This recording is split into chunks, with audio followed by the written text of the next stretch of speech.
بسم اللہ الرحمن الرحیم۔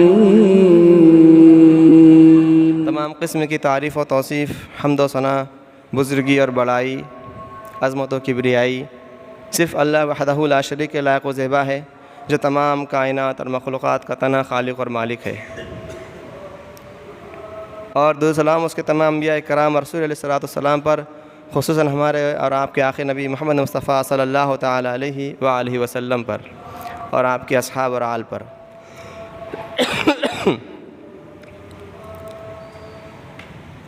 محترم سامعین اکرام، بزرگوں اور دوستوں اور قابل احترام پردہ نشین ماں اور بہنوں، آج کے اس جمعہ کے خطبے میں میں آپ لوگوں کے سامنے انشاءاللہ چند باتیں قربانی کی اہمیت اور اس کی فضیلت، اور اس قربانی سے اللہ تعالی ہم سے کیا مقصود ہے، اس سے ہم کیا سبق حاصل کرنا چاہیے، یہ قربانی ہم کیوں کرتے ہیں، اس کا مقصد کیا ہے، انشاءاللہ اس کے تعلق سے چند باتیں ہم سمجھنے کی کوشش کریں گے۔ قربانی جو ہم کرتے ہیں، اس کے اندر جو جانور جو ہم ذبح کیا جاتا ہے، اس کے الگ الگ نام سے ہم اس کو موسوم کرتے ہیں۔ کچھ اسے ذبیحہ کہتے ہیں، کچھ ذبیحہ کہتے ہیں، کوئی قربانی کا جانور کہتا ہے، تو اس کی بھی الگ الگ اصطلاحات ہیں۔ مختصراً علم کے طور پہ میں آپ کے سامنے اس چیز کو بیان کر دیتا ہوں۔ قربانی کے ایام میں، عید الاضحیٰ کے دنوں میں جو قربانی کے جو ایام ہوتے ہیں، اس میں جس جانور کو ہم قربان کرتے ہیں، ذبح کرتے ہیں، اسے اضحیہ کہا جاتا ہے۔ اسی سے عید الاضحیٰ کا نام ہے۔ بہت سارے لوگ عید الضحیٰ بولتے ہیں، جو کہ صحیح نہیں ہے۔ عید الاضحیٰ ہماری عید ہے اور اسی سے اضحیہ ہے۔ عام دنوں میں جو جانور ذبح کیا جاتا ہے، اسے ذبیحہ کہا جاتا ہے۔ حج کے موقع پر حاجی حج تمتع یا حج قران کے وقت جو جانور کی قربانی کرتا ہے، اسے ہدیٰ کہا جاتا ہے۔ حج کے دوران اگر ان سے کچھ اصول و ضوابط جو حج کے ہوتے ہیں، کچھ اس میں نافرمانی، کچھ خلاف ورزی ہو جاتی ہے، اس وقت جو جانور ذبح کیا جاتا ہے اسے دم کہا جاتا ہے۔ بچے کی پیدائش کے وقت جو جانور کو ہم ذبح کرتے ہیں اسے عقیقہ کہا جاتا ہے، اور شادی کے وقت جو جانور ذبح کیا جاتا ہے اسے ولیمہ کہا جاتا ہے۔ قربانی کا جو لفظ ہے، اس کے اردو میں اگر ہم دیکھیں گے تو قرب، اللہ تعالیٰ کا قرب حاصل کرنا، کسی سے قریب ہونا، اس کے معنی ہمیں ملتے ہیں۔ جیسے اللہ تعالیٰ نے قرآن مجید میں فرمایا سورہ بقرہ کے اندر، آدم علیہ السلام اور حوا علیہ السلام سے خطاب کرتے ہوئے، وَلَا تَقْرَبَا هَٰذِهِ الشَّجَرَةَ، اس درخت کے قریب آپ دونوں مت جائیے۔ اور اس جگہ اللہ تعالیٰ نے فرمایا قرآن مجید کے اندر، وَلَا تَقْرَبُوا الزِّنَا، زنا کے قریب تم مت جاؤ۔ تو قربانی کا معنی ہے قرب حاصل کرنا۔ تو اس کا اصطلاحی معنی کیا ہوگا؟ اسلام کے اندر، شریعت کے اندر اس کا معنی یہ ہوگا کہ جانور اور اس کے علاوہ چیزوں کے ذریعے اللہ تعالیٰ کی قربت حاصل کرنا، اللہ تعالیٰ کی رضا حاصل کرنا، اللہ تعالیٰ کے قریب ہونا۔ جو دوریاں ہو چکی ہیں، جو بھی اللہ تعالیٰ سے ہماری ناراضگی ہو چکی ہے، اس کو دور کرنے کے لیے ہم جانور یا اس کے علاوہ جو چیزیں اللہ تعالیٰ کے راستے میں قربان کرتے ہیں، اسے قربانی کہا جاتا ہے۔ تو یہ مختصراً چند باتیں تھیں کہ قربانی کا جانور کیا ہے اور قربانی کا معنی کیا ہوتا ہے۔ قربانی اسلام کا ایک بہت بڑا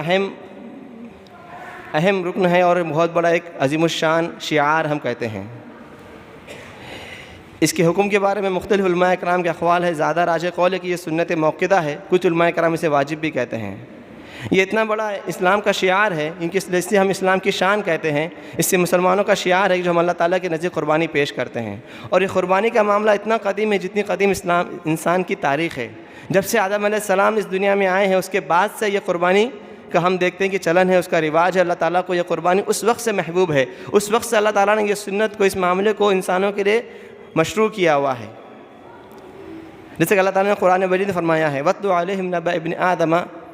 إِذْ قَرَّبَ قُرْبَانًا فَتُقُبِّلَ مِنْ أَحَدِهِمَا وَلَمْ يُتَقَبَّلْ مِنَ الْآخَرِ قَالَ لَأَقْتُلُكَ وَقَالَ إِنَّمَا يَتَقَبَّلُ اللَّهُ مِنَ الْمُتَّقِينَ۔ اللہ تعالیٰ نے قرآن مجید میں آپ صلی اللہ علیہ وسلم سے خطاب کرتے فرمایا کہ اے محمد صلی اللہ علیہ وسلم، آپ لوگوں کے سامنے آدم علیہ السلام کے بیٹوں کا واقعہ صحیح طور پہ بتا دو۔ کیا واقعہ تھا؟ اِذْ قَرَّبَ قُرْبَانًا، کہ ان دونوں نے اللہ تعالیٰ کے لیے قربانی کو پیش کیا، وَلَمْ فتقبل من احدہما، تو اللہ تعالیٰ نے ایک کی جانب سے اس قربانی کو قبول کیا اور دوسرے کی جانب سے قربانی کو قبول نہیں کیا۔ تو جس کی جانب سے قربانی قبول نہیں ہوئی تو اس نے اپنے دوسرے بھائی سے کہا کہ میں تجھے قتل کر دوں گا۔ تو جس کی قربانی قبول ہوئی اس نے کہا کہ بے شک اللہ تعالیٰ صرف متقیوں کی قربانی کو اللہ تعالیٰ قبول فرماتا ہے۔ تو اس آیت سے ہمیں یہ معلوم ہوا کہ آدم علیہ السلام کے بیٹوں سے، آدم علیہ السلام کی نسل سے یہ سلسلہ جاری ہے، اور اس وقت بھی قربانی پیش کی جاتی تھی۔ علامہ ابن کثیر رحمۃ اللہ علیہ نے حضرت عبداللہ ابن عباس کی روایت کو پیش کیا ہے اور فرمایا ہے کہ حضرت آدم علیہ السلام کے جو دو بیٹے تھے حابیل اور قابیل، انہوں نے اللہ کے حضور اس قربانی کو پیش کیا تھا۔ حابیل نے مینڈھی کی قربانی کو پیش کیا تھا اور قابیل نے کھیت کی جو پیداوار ہے اس میں سے کچھ غلہ اللہ تعالیٰ کی خدمت میں پیش کیا تھا قربانی کے لیے۔ تو اس وقت کا جو دستور تھا، اس کا جو معمول تھا، اس میں ایک آگ آتی تھی اور جس کی قربانی کو قبول کیا جاتا تھا وہ اس آگ اس کو لے کے چلی جاتی تھی یا اسے جلا دیتی تھی۔ اس وقت کا یہ دستور تھا۔ تو حابیل کی جو کہ اس نے مینڈھی کی قربانی کی تھی، اس کی قربانی کو اللہ تعالیٰ نے قبول کر دیا، اور جو قابیل کی جو قربانی تھی اس کو ویسے ہی چھوڑ دیا۔ یہ مختصر سی تاریخ ہے جو اللہ تعالیٰ نے قرآن مجید میں آپ صلی اللہ علیہ وسلم سے کہا کہ تم اپنی قوم کو بتاؤ کہ آدم علیہ السلام کے زمانے سے آدم علیہ السلام کے بیٹوں سے تاریخ چلتی آ رہی ہے، اور یہ قربانی کا معاملہ اللہ تعالیٰ نے ہر امت کے اندر رکھا ہے۔ ہر نبی کی جو امت تھی، جو قوم تھی، ان کے اندر یہ قربانی کا معاملہ ہے۔ اللہ تعالیٰ نے اسی بھی قرآن مجید میں فرمایا ہے وَلِكُلِّ أُمَّةٍ جَعَلْنَا مَنسَكًا لِيَذْكُرُوا اسْمَ اللَّهِ عَلَيْهِ عَلَىٰ مَا رَزَقَهُم مِّن بَهِيمَةِ الْأَنْعَامِ فَإِلَٰهُكُمْ إِلَٰهٌ وَاحِدٌ فَلَهُ أَسْلِمُوا وَبَشِّرِ الْمُخْبِتِينَ، کہ ہم نے ہر امت کے لیے ایک منسک کو بنایا ہے، قربانی کو ہم نے طے کیا ہے ہر امت کے لیے، تاکہ وہ اپنے ان جانوروں کے اوپر اللہ تعالیٰ کا نام لے کے قربانی کرے جو ہم نے انہیں عطا کیا ہے۔ تو یاد رکھو کہ تمہارا معبود صرف ایک ہے، اور اسی کے لیے تم جھک جاؤ، اسی کے اوپر تم اسلام لاؤ، اور خوشخبری ہے اللہ تعالیٰ کے فیصلوں پر رضامندی اختیار کرنے والوں کے لیے۔ تو اس آیت سے معلوم پڑتا ہے کہ قربانی ہر امت میں اللہ تعالیٰ نے رکھی ہے۔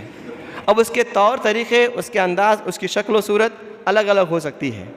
یہاں تک کہ ہم دیکھتے ہیں کہ آپ صلی اللہ علیہ وسلم کی امت اور آج تک بھی خود اسلام کے اندر اور دیگر جو مذاہب ہے اس کے اندر بھی قربانی کا تصور ہے۔ الگ الگ طریقے سے لوگ اپنے معبود، اپنے دیوتا، اپنے الہ کے لیے قربانی پیش کرتے ہیں، نذرانے پیش کرتے ہیں، چڑھاوے پیش کرتے ہیں، اس کی الگ الگ شکلیں ہیں۔ اور جیسا کہ ہم جانتے ہیں کہ دنیا کی تاریخ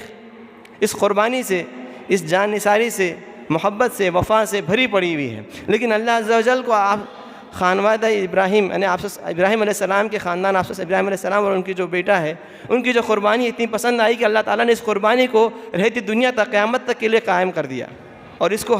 اس امت محمدیہ کے لیے اور دوسروں کے لیے اسے کیا کر دیا، سنت بنا دیا کہ تمہارے لیے اب یہ کرنا ضروری ہے، ہر سال تمہیں قربانی کو پیش کرنا ہے ان کی اس یاد میں، اس کی اس سنت کے اندر۔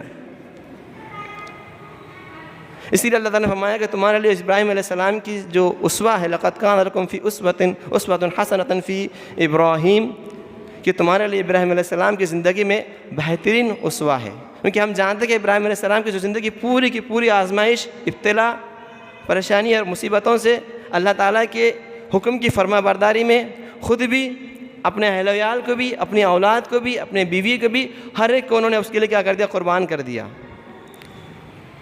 جب اللہ تعالیٰ نے انہیں نبی بنایا، انہیں اللہ تعالیٰ نے علم دیا، معرفت دی، تب سے ان کے لیے چیلنجز اور مصیبت اور کے دور آ گئے ہیں۔ تو اللہ تعالیٰ نے فرمایا کہ تمہارے لیے ابراہیم علیہ السلام کی زندگی میں بہت بہترین اسوہ ہے۔ تو یہ قربانی ہمیں وہی میسیج دیتی ہے، وہی مقصد دیتی ہے، اور وہی مقصد ہے کہ جس طریقے سے ابراہیم علیہ السلام نے اللہ تعالیٰ کے ہر حکم کی تعمیل کی، اس میں ذرا چون چرا نہیں کی، ذرا اس میں کچھ بھی اس کے بارے میں شک اور شبہ نہیں کیا، کچھ تردد نہیں ہے، کچھ بھی اس کے بارے میں سوچا نہیں، کچھ بھی اپنے دل میں خیال نہیں لایا کہ میں یہ کیوں کروں، اس سے کیا نقصانات ہوں گے، اس سے کیا نتائج ہوں گے، میرے اس میں فائدہ ہے یا نقصان ہے، میرا کیا ہوگا کیا نہیں ہوگا، میرا فیوچر، میرا مستقبل کیا ہوگا، میرے بچوں کا کیا ہوگا، کچھ بھی انہوں نے اس کے بارے میں نہیں سوچا۔ جیسے ہی اللہ کا حکم آیا فوراً اس کے لیے وہ تیار ہو گئے۔ جب اللہ تعالیٰ نے حکم دیا، جسے اللہ تعالیٰ نے قرآن مجید میں فرمایا فَلَمَّا بَلَغَ مَعَهُ السَّعْيَ قَالَ يَا بُنَيَّ إِنِّي أَرَىٰ فِي الْمَنَامِ أَنْ أَذْبَحُكَ فَانظُرْ مَاذَا تَرَىٰ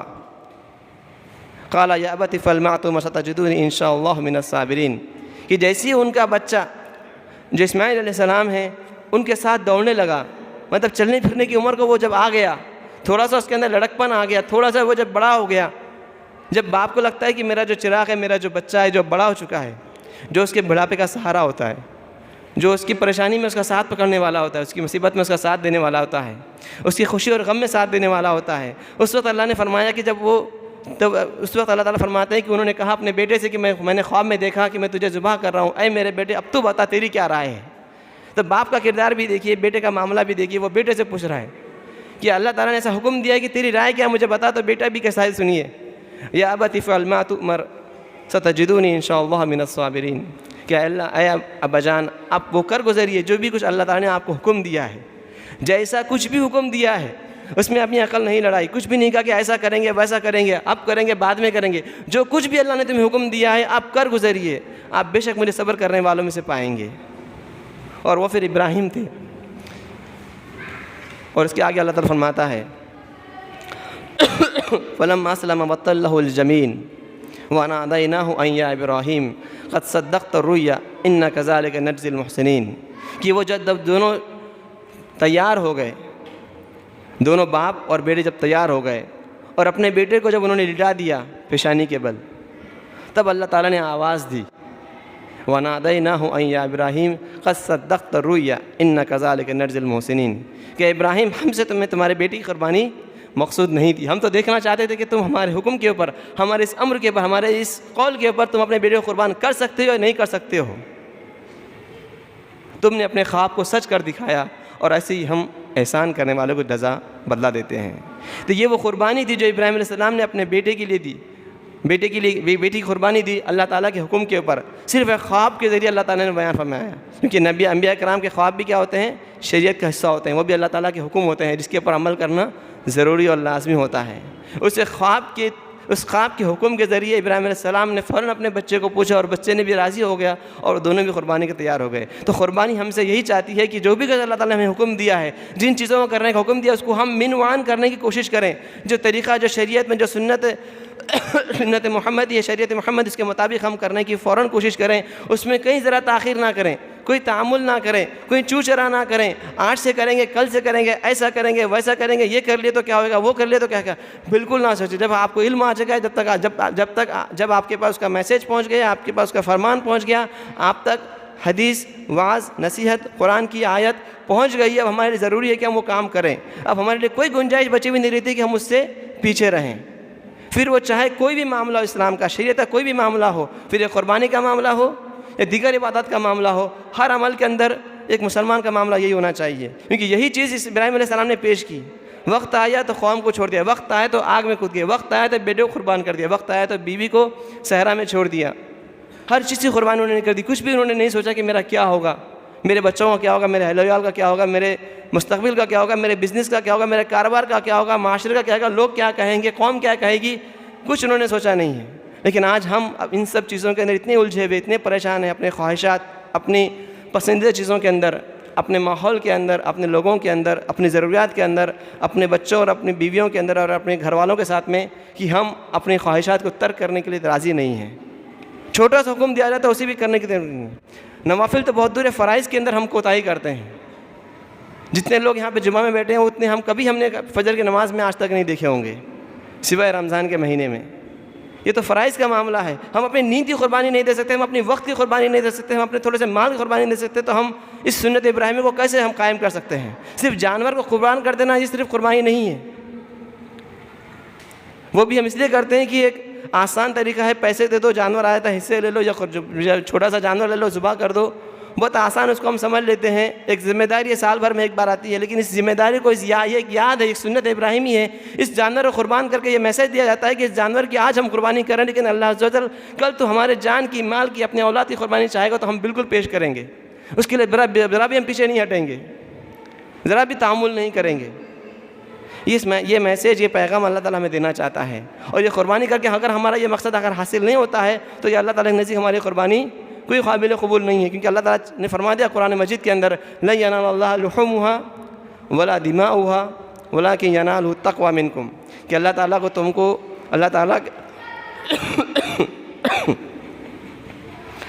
تعالیٰ کو آپ کا گوشت اور اس کا جو جانور کا خون ہے، اللہ تعالیٰ کو وہ نہیں پہنچتا ہے، اللہ تعالیٰ کو جو چیز پہنچتی ہے وہ ہے تمہارا جو تقویٰ ہے وہ پہنچتی ہے. کس تقوی سے، کس نیت سے، کس ارادے سے آپ یہ قربانی کر رہے ہو، کس مقصد سے آپ یہ قربانی کر رہے ہو، یہ اللہ تعالیٰ کو اصل مقصود ہے. اور یہ قربانی صرف اور صرف ہمیں اللہ تعالیٰ کے لیے کرنی ہے. اس میں کوئی ریاکاری، کوئی دکھاوا، کوئی ریا، کوئی نمود اس میں نہیں ہونا چاہیے. ہمیں یہ یاد رکھنا چاہیے کہ یہ قربانی صرف اور صرف اللہ تعالیٰ کے لیے ہو. اس میں خالصتاً اللہ تعالیٰ کی رضا منظور ہو، اس کا قرب حاصل ہو، اور اس قربانی کے ذریعے ہم اپنی ہر چیز کو قربان کرنے کے لیے تیار ہوں. یہ میسیج ہمارا جانا چاہیے، یہ ہمارا نیت اور ارادہ ہونا چاہیے. اللہ تعالیٰ نے خود فرما دیا قرآن مجید کے اندر، قل ان صلاتی و نسکی و محیای و مماتی للہ رب العالمین. کہ نبی کریم صلی اللہ علیہ وسلم آپ فرما دیجئے کہ بے شک میری نماز، میری قربانی، میرا جینا، میرا مرنا صرف اور صرف اللہ تعالیٰ کے لیے ہے. میری ہر چیز صرف اور صرف اللہ تعالیٰ کے لیے ہے. میرا زندگی کو گزارنا، میرا یہ سانسیں لینا، میرا یہ چلنا، میرا یہ بولنا، آپ کا سننا، بیٹھنا، ہماری ہر چیز صرف اور صرف اللہ تعالیٰ کے لیے ہونی چاہیے. ہماری زندگی کا مقصد اور ہمارے مرنے کا بھی مقصد صرف اور صرف اللہ کے لیے ہونا چاہیے. ہم نہ ہی زندگی یوں گزارنا چاہیے، نہ ہی ہمیں موت ہماری بیکار ہونی چاہیے. ہماری زندگی بھی اور ہماری موت بھی صرف اور صرف اللہ تعالیٰ کی رضا اور خوشنودی کی ہونی چاہیے. اس دین کی سربلندی کے لیے ہونی چاہیے، اس دین کے اللہ تعالیٰ کی مخلوق کی خدمت کے لیے ہونی چاہیے، اس دین کو پھیلانے کے لیے ہونی چاہیے، اللہ تعالیٰ کے فرمان کے اوپر عمل کرنے کے لیے اور اللہ تعالیٰ کے قوانین اور اصول کو قائم کرنے کے لیے ہماری زندگی ہونی چاہیے.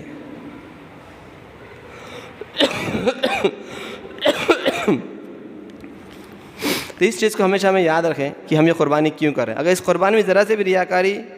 اور دکھاوا اگر آ جاتا ہے تو ہماری اس قربانی ہمارے لیے کوئی فائدہ نہیں ہوگی. اور قربانی کا یہ جو معاملہ ہے، آپ صلی اللہ علیہ وسلم نے خود اسے کہا بھی ہے، کر کے بھی دکھایا ہے، اور آپ صلی اللہ علیہ وسلم کے زمانے صحابہ کرام نے بھی کیا ہے، اور آج تک یہ جو معاملہ چلتے آ رہا ہے. آپ صلی اللہ علیہ وسلم نے خود قربانی کی، امت کو حکم دیا قربانی کیجیے. جس کے پاس بھی طاقت اسے قربانی کرنے کا حکم دیا گیا ہے، اور جس کے پاس قربانی کی استطاعت نہیں ہے اس کے بارے میں بہت بڑی وعید بھی ہے کہ جو شخص قربانی کی استطاعت رکھ سکتا ہے اور اس کے باوجود بھی وہ قربانی نہ کرے. تو آپ صلی اللہ علیہ وسلم نے اس کے تعلق سے فرمایا، مسلم شریف کی روایت ہے، من کان لہ سعۃ، جس کے لیے اگر استطاعت ہو، ولم یضحی، اور اس کے باوجود بھی وہ قربانی نہ کرے، فلم یقرب مصلانا، تو وہ ہمارے مصلی قریب نہ آئے. یعنی وہ ہماری نمازوں میں شامل نہ ہو، ہماری جماعت میں، ہماری صف میں وہ شخص شامل نہ ہو جو قربانی کی استطاعت رکھ سکتا ہے، اس کے باوجود بھی قربانی کرنے کو نہ آئے. ہم دوسرے تمام چیزوں میں کئی ہزاروں لاکھوں روپے خرچ کر دیتے ہیں، لیکن قربانی کا معاملہ آتا ہے تو پھر ہم کہیں اپنی جیبیں جھانکتے ہیں، بغلیں جھانکتے ہیں، ادھر دیکھتے ہیں ادھر دیکھتے ہیں. بہت اتنی آسانی ہو چکی ہے کہ آپ کم سے کم قیمت میں بھی آپ قربانی پیش کر سکتے ہیں. پورا جانور نہ لیتے ہوئے آپ حصے لے سکتے ہیں، بڑا نہیں چھوٹا لے سکتے ہیں. جو کچھ بھی آپ کے لیے آسانی ہے اب اس قربانی کو پیش کیجیے. سال میں ایک مرتبہ اللہ تعالیٰ آپ سے مطلوب کر رہا ہے. اس قربانی کے میسیج کو سمجھیے، اس قربانی کے پیچھے جو حکمت ہے اللہ تعالیٰ کی اس کو سمجھیے کہ اللہ تعالیٰ کیا بیان کرنا چاہ رہے ہیں. اس کے باوجود بھی ہمیں سے اگر ہم کوئی قربانی نہیں کرتا ہے تو اس سے بڑا محروم شخص کوئی نہیں ہو سکتا ہے. ان ایام کی جو فضیلت ہے، ان ایام کی جو اتنی بڑی جو فضیلت ہے کہ دوسرے تمام ایام سے زیادہ جو فضیلت والے جو ایام ہیں، عشر ذی الحجہ کے جو شروع کے جو 10 دن ہیں، اس کا ایک بہت بڑی وجہ ہے کہ ان ایام میں قربانی کا بھی دن آتا ہے. یوم النحر اس دن میں آتا ہے. جس طریقے سے دوسرے جو اہم چیزیں ہیں، حج کے فرائض ہوتے ہیں، حج کے اندر یوم عرفہ آتا ہے، قربانی ہوتی ہے، روزے رکھے جاتے ہیں، اسی طریقے سے یوم النحر کے وجہ سے بھی ان ایام کی بہت بڑی فضیلت ہے. اور اس دن جس دن یہ قربانی کا دن ہوتا ہے اس دن اللہ تعالیٰ کے نزدیک یہ بہت بڑا دن ہے، بہت عظمت والا یہ دن ہوتا ہے جس دن قربانی کی جاتی ہے. اللہ تعالیٰ کئی لوگوں کی مغفرت فرماتا ہے، اللہ تعالیٰ ہمارے گناہوں کو معاف فرماتا ہے اس قربانی کے ذریعے. ہم قربان جانور کرتے ہیں لیکن مغفرت ہماری ہوتی ہے. اللہ تعالیٰ کی ہم قربانی کرتے ہیں، اللہ تعالیٰ نے اتنی آسانی ہمارے لیے کر دیا ہے کہ اس جانور کے گوشت پوست کو ہم ہی استعمال کرتے ہیں. ہم، ہمارے خاندان والے، ہمارے پڑوسی، ہمارے اعزاء و اقارب، ہمارے آس پڑوس سے غریب اور مسکین، ان کے فائدے کے لیے اللہ نے دیکھا ہے. پہلے کی قوموں کی طرح نہیں تھا جو میں نے آپ کے سامنے آیت پیش کی کہ آدم علیہ السلام کے زمانے میں جب انہوں نے اپنے بیٹوں کی قربانی، ان کے بیٹوں نے جو قربانی پیش کی، ایک آگ آئی اور اسے لے کے چلی گئی. ایسا معاملہ نہیں ہے کہ آپ جو قربانی پیش کریں وہ لے کے کہیں چلے جائے گی، آپ کو کچھ بھی نہیں ملے گا. بلکہ اتنی سہولت ہے، اتنا فضل اللہ تعالیٰ کا اس امت محمدیہ کے اوپر کہ جو قربانیاں آپ کر رہے ہیں اس کا خود آپ فائدہ اٹھا سکتے ہیں. لیکن اس قربانی کرتے وقت ہم یہ سوچیں کہ ہمارے آس پڑوس میں بھی لوگ ہیں، ان کا بھی ہم خیال رکھیں، ان کا بھی ہم معاملہ کریں.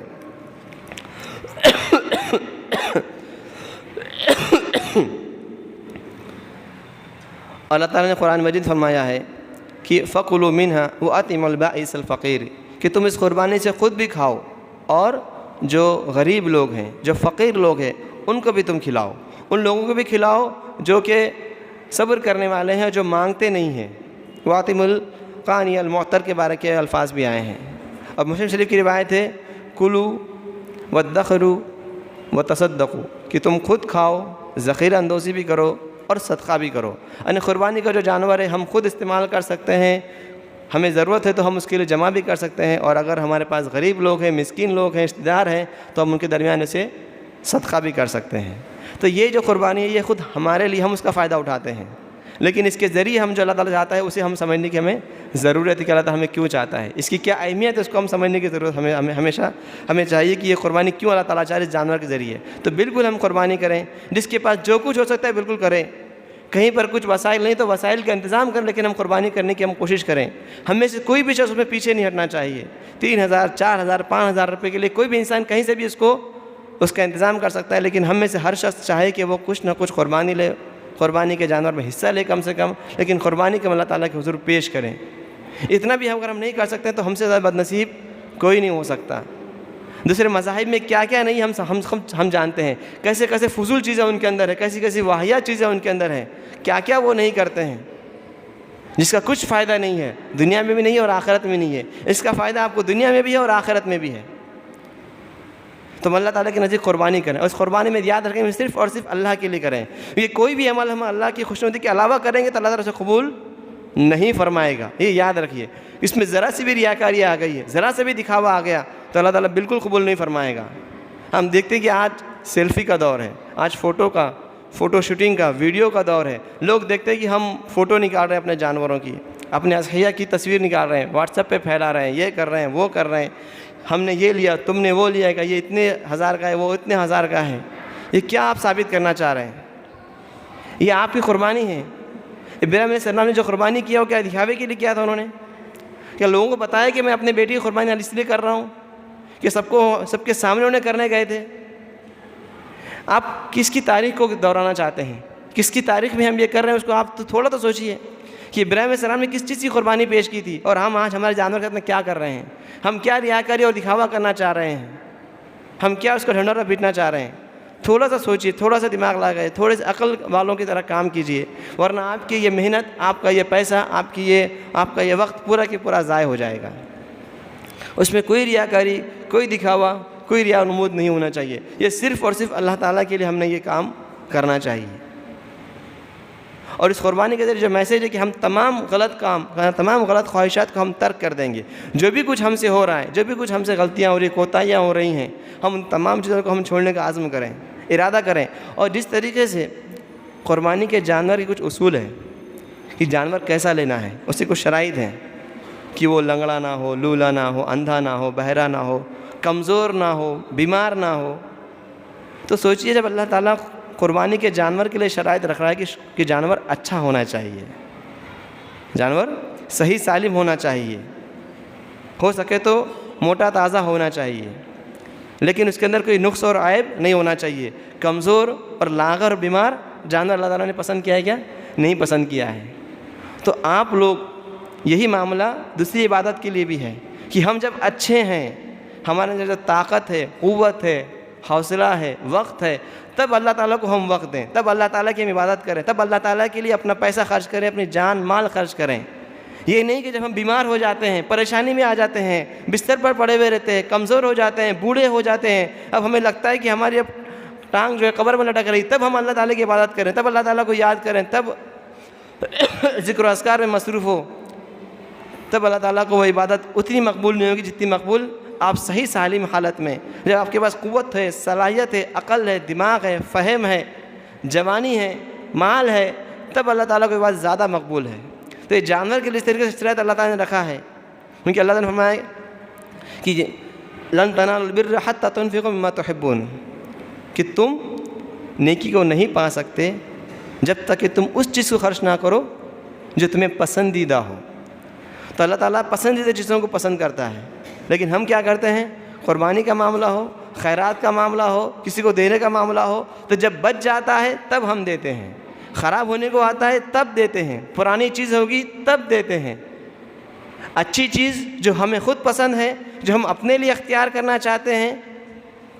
جو ہم چاہتے کہ ہمارے پاس ہو، اس کے لیے ہم کبھی نہیں سوچتے کہ ہمارے بھائی کے پاس، ہمارے اس پڑوسی کے پاس، ہمارے اس ساتھی کے پاس، ہمارے اس فلاں شخص کے پاس وہ چیز ہو، ہم بالکل نہیں چاہتے۔ جب ہمیں اس کی ضرورت نہیں ہے، جب وہ چیز کام کی نہیں ہے، جب وہ چیز اب خراب ہو چکی ہے، اس کا آخری اسٹیج آ چکا ہے، تب اسے ہم صدقہ اور خیرات کے لیے نکالتے ہیں۔ اس کا بھی انشاءاللہ اللہ تعالیٰ ہمیں اجر دے گا۔ لیکن زیادہ بہتر ہے اگر ہم نیکی حاصل کرنا چاہتے ہیں، اللہ تعالیٰ کا قرب حاصل کرنا چاہتے ہیں، اللہ تعالیٰ کی رضا حاصل کرنا چاہتے ہیں، تو ہم وہ چیز خرچ کریں جو ہم پسند کرتے ہیں اپنے خود کے لیے۔ کیونکہ آپ صلی اللہ علیہ وسلم نے یہ اصول بھی بتا دیا ہے، لا یؤمن احدکم حتی یحب لاخیہ ما یحب لنفسہ، کہ تم میں سے وہ شخص مومن نہیں ہو سکتا، تم میں سے کوئی بھی شخص مومن نہیں ہو سکتا یہاں تک کہ وہ اپنے بھائی کے لیے وہ پسند کرے جو وہ خود کے لیے پسند کرتا ہو۔ تو اس کی ایمان کی بھی خیر نہیں ہے۔ کس شخص کی؟ جو شخص اپنے بھائی کے لیے وہ پسند کرتا ہے جو خود کے لیے پسند کرتا ہے، یا جو خود کے لیے پسند کرے وہ اپنے بھائی کے لیے پسند کرے۔ ہم اپنے لیے تو اچھا پسند کرتے ہیں، اپنے لیے اچھی چیزیں ہم چاہتے ہیں، لیکن اپنے بھائی کے لیے ہم نہیں چاہتے کہ اسے اچھی چیزیں ملیں۔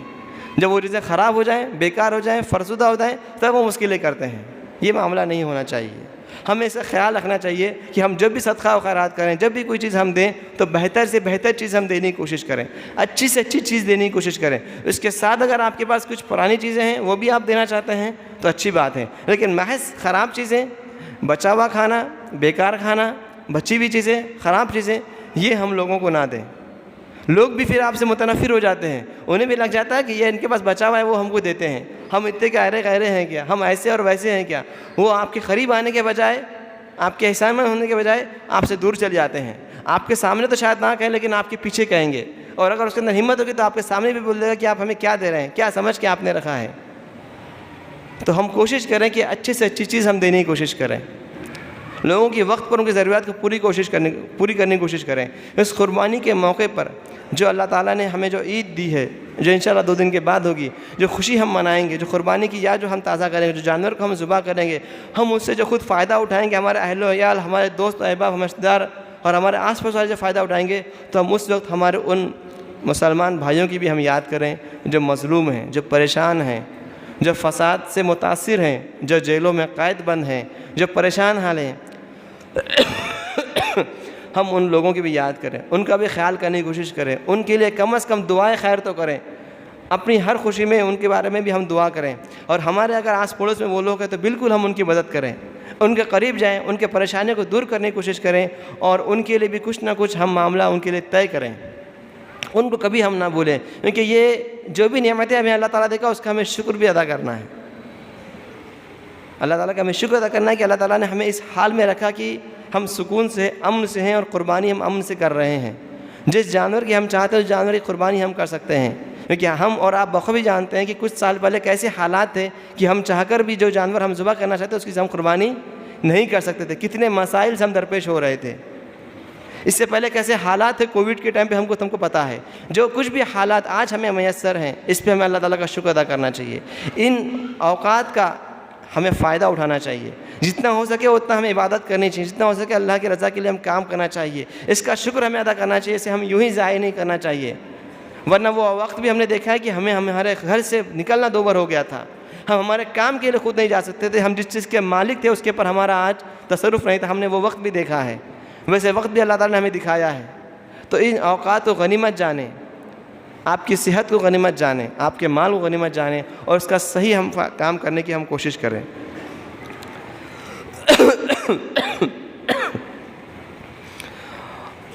اور ایک چیز کہ ہم جب قربانی کرتے ہیں تو اس وقت ہم صاف صفائی، طہارت اور پاکیزگی کا پورا خیال کریں، کہ جو جانور کو ہم قربان کر رہے ہیں، جہاں پر ہم قربان کر رہے ہیں، جس جگہ ہم کر رہے ہیں، تو اس کی قربانی سے پہلے بھی اور قربانی کے بعد میں بھی ہم صاف صفائی خیال کریں۔ جو جانور ہمارے پاس ہے اس کی بھی صاف صفائی خیال کریں، اس کی طہارت اور نظافت، اس کے کھانے اور پینے کا اچھے سے انتظام کریں، جس طریقے سے وہ آپ کے گھر کا حصہ اس طریقے سے اسے آپ ٹریٹ کریں، اور جب اس کی قربانی ہو اس سے جو بھی غلاظت اور جو فضلہ جو بھی کچھ باہر نکلے گا اس کی بھی ہم پوری کی پوری پاکی صفائی کا اختیار کریں۔ آپ کے گلی محلے کو ہم صاف رکھنے کی کوشش کریں. ہمارے اس قربانی کے ذریعے خود بھی، ہمارے آس پڑوس کے بھی، ہمارے محلے والوں کے بھی اور ہمارے شہر والوں کے بھی کسی قسم کی تکلیف نہیں ہونی چاہیے، اس کا ہم خیال کریں. کیونکہ پاک صاف صفائی یہ بولنے کی ضرورت نہیں ہے، یہ کہنے کی ضرورت ہمیں نہیں ہے، کیونکہ اسلام ہمیں سکھاتا ہے کہ پاکیزگی کے علاوہ، صاف ستھرائی کے علاوہ ایمان کا تصور، اسلام کا تصور نہیں ہے. پاکیزگی ہمارے ہر چیز میں ہے. لیکن اس کے باوجود بھی المیہ یہ ہے آج ہمارا کہ ہمیں دیواروں پر لکھنا پڑتا ہے کہ یہاں پر تھوکنا منع ہے، دیواروں پر لکھنا پڑتا ہے کہ یہاں پیشاب کرنا منع ہے. آج ہماری یہ حالت ہے کہ ایک عقل مند قوم کو، انسان کو، باشعور لوگوں کو، پڑھے لکھے لوگوں کو باقی تمام چیزیں پتہ ہے، اس کے باوجود بھی ایسی چیزیں لکھنا پڑتی ہے جو بچے کو معلوم ہے کہ یہاں پر تھوکنا منع ہے، یہاں پیشاب کرنا منع ہے. اس کے باوجود بھی ہم دیکھتے ہیں کہ اسی جگہ پر لوگ وہ غلط کام کرتے ہیں. تو اس عید کے، اس قربانی کے ذریعے ہم کوئی غلط میسیج لوگوں تک نہ جائے. پوری صاف صفائی کا ہم خیال رکھیں، طہارت کا ہم انتظام کریں، اپنے گھر کو، اپنے گلی کوچوں کو، اپنے محلوں کو ہم صاف رکھیں. پوری کوشش کریں کہ اس کی کوئی شکایت کسی سے بھی ہم کو نہ ہو. جو جانور ہم پال رہے ہیں اس کی بھی صاف صفائی کا خیال کریں اور اسی قربانی کے بعد بھی اس کا ہم معاملہ کریں. اقول قولی ھذا واستغفر اللہ لی ولکم ولسائر المؤمنین انہ تعالی جواد کریم ملک رؤوف رحیم ورب کریم.